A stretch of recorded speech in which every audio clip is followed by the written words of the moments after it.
Oh, hi! I didn't see you there. My name is Ben Strickler, an aquatic supervisor here at Great Wolf Lodge, Perryville, and I'm here to talk to you about airway obstruction. What's airway obstruction, you ask? Well, airway obstruction, or AO for short, is when a guest in distress's airway is obstructed. This generally happens when something is lodged in a guest's throat, blocking off their airway. Now, how do we recognize airway obstruction and provide care for it? Well, that's exactly what I'm going to teach you today. Let's start with recognizing an obstructed airway. There are two different ways to identify an obstructed airway: in a conscious guest and in an unconscious guest. To identify a conscious guest with an obstructed airway, look for all of the common choking signs: hands on the neck, unable to speak or cough, face changing colors, and mouthing words such as "help me," "please help me," "oh God, I'm dying," "someone, please help me." Once you identify a choking guest, you'll move immediately into conscious airway obstruction, which we'll go over shortly. You'll identify unconscious obstructed airways during rescue breathing.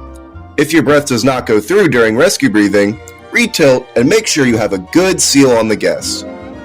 But if the next breath doesn't go through, that means you have an obstructed airway and you need to go into unconscious airway obstruction.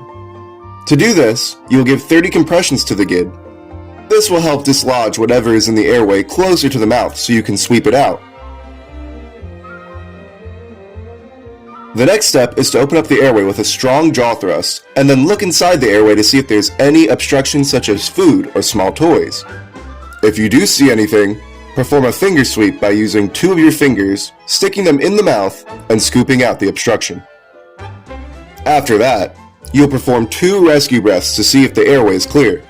If the chest rises and falls, you may continue rescue breathing. If the chest does not rise or fall, you will continue airway obstruction until either the airway clears or that 2-minute timer you set before rescue breathing goes off. Now, to provide care on a conscious guest, it is different depending on whether it is an infant or not. Let's start with conscious AO on an infant.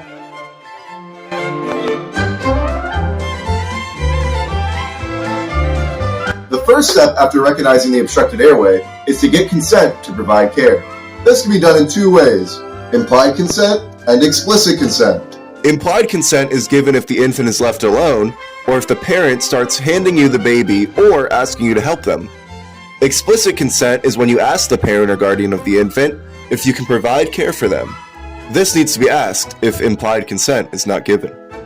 The next step will be to make sure you have your PPE on and you activate your EAP. After that, support the infant's head and prop it up so the mouth isn't touching your hand. Then you'll lay the gid across your arm and perform 5 back blows, pushing downwards towards the head of the baby. And then you'll rotate the infant, making sure to keep the head supported in the process. And then you will perform 5 compressions to the infant, just as you would in CPR.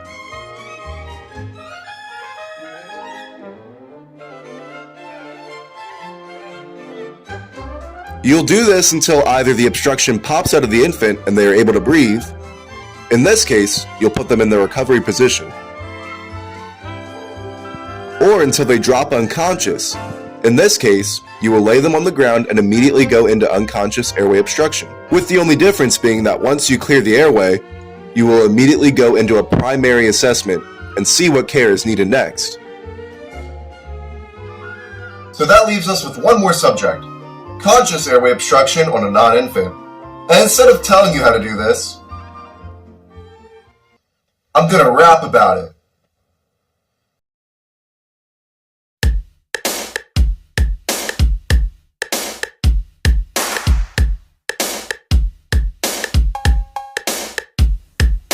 Hey you lifeguards, hear me out. I got a little something to talk about. No, it's not code pinks or child abduction. It's a little something called airway obstruction.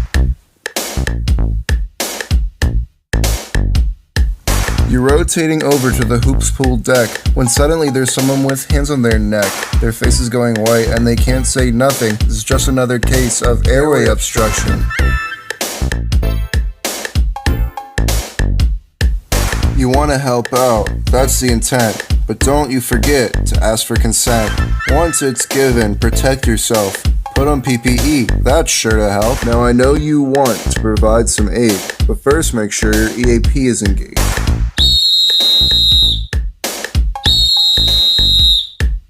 Lifeguard needs assistance. You call 911. Now it's time to start the fun. Go behind the gid, that's where you start. Then you'll get them to move their legs apart. Widen your stance, that's what you'll say. But don't ever tell the gid to spread their legs. Bend your knee under the gas in case they fall and need to be catched. Then ball your fist and hold it stable. Place it right above the navel. Then perform J thrusts. And to do that, you push inwards and then you're gonna scoop upwards while providing a good amount of force like this. Yeah. It's a little tiring, but please don't stop. We'll do this until they pop or drop.